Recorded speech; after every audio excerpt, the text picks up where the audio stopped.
کہ Balochistan national party جب P D M کی حکومت بنی تو پی ڈی ایم کی جو قیادت تھی انہوں نے کافی کوشش کی کہ سردار صاحب منسٹریاں لیں. تو سردار صاحب نے کہا کہ میں ایز اے پولیٹیکل لیڈر کوئی منسٹریاں نہیں لوں گا. ایک پولیٹیکل ورکر مجھے انہوں نے منسٹر بنایا. لیکن میں آپ کو ایک کہوں شاہ صاحب، یعنی پاکستان کی تاریخ میں وہ واحد کابینہ تھی جس میں بلوچستان کی ایشوز کو ہم نے کافی دفعہ ایڈریس کیا. اس میں آپ کو بتاؤں، مسنگ پرسن کے حوالے سے کمیشن ہم نے بنائی، کیبنٹ کمیٹی بنائی جس میں 5 وزیر شامل تھے. وہ بلوچستان کے لاپتہ افراد، بلوچستان کے، پختونخوا کے، سندھ کے، یا جتنے بھی پاکستان کے مظلوم لوگ لاپتہ کیے گئے تھے اس پہ کافی میٹنگز بلائے کابینہ کے اجلاس میں.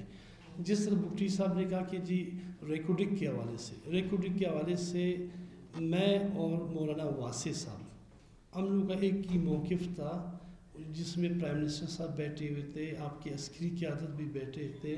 تو ان میں ہم نے ایک واضح موقف رکھا کہ جی بلوچستان کے شیئر 50% سے کم نہ ہوں. ہم نے سیندھک کے حوالے سے بھی کہا کہ اس 2% سیندھک کے حوالے سے، یہ جو تیل اور گیس کے ریالٹی کے حوالے سے جو بلوچستان کے حقوق آج تک نہیں دیے گئے. تو ریکارڈنگ پہ ایک اسٹینڈ تھا. میں گوادر سی پیک کے حوالے سے بلوچستان نیشنل پارٹی کا ایک اسٹینڈ تھا. ہم نے پارلیمنٹ کی تاریخ گواہ نیشنل اسمبلی کے سردار صاحب نے، اختر جان مینگل صاحب نے، ایز اے پولیٹیکل ورکر نے بلوچستان کے تمام جملہ مسائل، یہاں تک کہ وزیرستان کے پشتونوں کے جو ایشوز تھے، مسائل تھے، یا سندھ ایم کیو ایم کے جو لاپتہ افراد تھے، ہم نے بات کی بلوچستان کے سائل وسائل سے.